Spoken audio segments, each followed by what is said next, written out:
फरवरी खत्म होने को है और मार्च शुरू होने को। नए महीने की शुरुआत के साथ ही कई नियम बदल जाते हैं, जिनका सीधा असर आम आदमी की जेब पर पड़ता है। इस बार भी 1 मार्च 2025 से कुछ अहम बदलाव होने वाले हैं, जो बैंक, एफडी, गैस सिलेंडर की कीमत और ईंधन दरों से जुड़े हुए हैं। आइए जानते हैं कि ये बदलाव क्या हैं और आपको इनसे कैसे फायदा या नुकसान हो सकता है। अगर आप अपनी बचत को सुरक्षित रखने के लिए फिक्स्ड डिपॉजिट यानी कि एफडी में निवेश करते हैं तो ये खबर आपके लिए जरूरी है। मार्च 2025 से बैंकों द्वारा एफडी की ब्याज दरों में बदलाव किया जा सकता है। बैंक अपनी वित्तीय जरूरत और बाजार की स्थितियों के आधार पर ब्याज दरों को कम या ज्यादा कर सकते हैं। खासकर वे लोग जिन्होंने 5 साल या उससे कम अवधि की एफडी कराई है, उन्हें नई दरों का प्रभाव झेलना पड़ सकता है। अगला बदलाव टैक्स और निकासी के नए नियम से जुड़ा हुआ है। कुछ बैंकों ने एफडी पर टैक्स कटौती और निकासी से जुड़ी शर्तों में बदलाव किए हैं। जल्द ही बैंक नई शर्तें जारी कर सकते हैं, इसलिए अगर आप एफडी में निवेश करने की सोच रहे हैं तो नए नियमों को जरूर समझ लें। इसके बाद सबसे बड़ा बदलाव एलपीजी गैस सिलेंडर की कीमतों में देखने को मिल सकता है।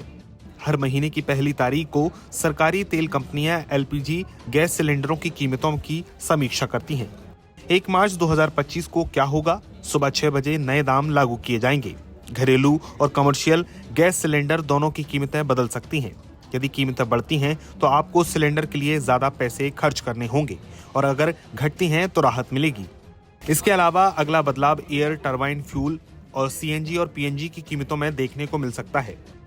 तेल कंपनियां हर महीने की पहली तारीख को एयर टरबाइन फ्यूल यानी कि एटीएफ, सीएनजी और पीएनजी की कीमतों में संशोधन करती हैं। एटीएफ यानी कि हवाई ईंधन की कीमतों में बदलाव का असर फ्लाइट टिकट पर पड़ सकता है। सीएनजी और पीएनजी पाइप नेचुरल गैस के दाम बढ़ने या घटने से गाड़ियों और घरेलू गैस उपभोक्ताओं की जेब पर असर पड़ेगा। अगला और महत्वपूर्ण बदलाव इंश्योरेंस प्रीमियम पेमेंट में आ सकता है। अगर आप लाइफ या हेल्थ इंश्योरेंस पॉलिसी धारक हैं तो ये बदलाव आपके लिए फायदेमंद साबित हो सकता है। 1 मार्च 2025 से यूनिफाइड पेमेंट इंटरफेस यूपीआई में बीमा एएसबी नामक नई सुविधा जोड़ी जा रही है। अब पॉलिसी होल्डर अपने बीमा प्रीमियम के लिए पहले से ही पैसा ब्लॉक कर सकेंगे। जब प्रीमियम भुगतान की तारीख आएगी तो आपके अप्रूवल के बाद ही राशि अपने आप खाते से कट जाएगी। ये बदलाव इंश्योरेंस भुगतान में देरी और पॉलिसी लैप्स होने के खतरे को कम करेगा। अगर आपके पास म्यूचुअल फंड, फोलियो या डीमेट अकाउंट है तो ये बदलाव आपके लिए अहम हो सकता है। 1 मार्च 2025 से सेबी के नए नियम लागू होंगे। अब कोई भी निवेशक अपने डीमेट या म्यूचुअल फंड खाते में अधिकतम 10 नॉमिनी जोड़ सकता है।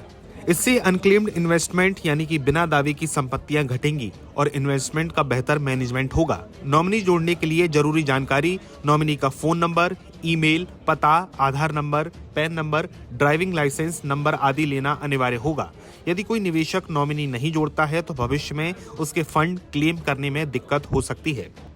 सेबी की इस नई गाइडलाइन का उद्देश्य निवेशकों के पैसों की सुरक्षा और पारदर्शिता बढ़ाना है। 1 मार्च 2025 से ये बदलाव आपकी वित्तीय योजनाओं, गैस खर्च, ट्रांसपोर्ट खर्च पर असर डाल सकते हैं। अगर आप एफडी में निवेश कर रहे हैं तो नए नियमों को ध्यान से पढ़ें। एलपीजी और ईंधन की कीमतों को चेक करें ताकि आप अपने बजट को सही से मैनेज कर सकें। नमस्कार, मैं हूं मानक गुप्ता। अगर आपको हमारा ये वीडियो पसंद आया हो तो इसे लाइक और शेयर जरूर करें और हाँ, हमें सब्सक्राइब और फॉलो करना ना भूलें ताकि आप देश और दुनिया की कोई खबर मिस ना करें। तो जुड़े रहिए हमारे साथ और देखते रहिए न्यूज़ 24।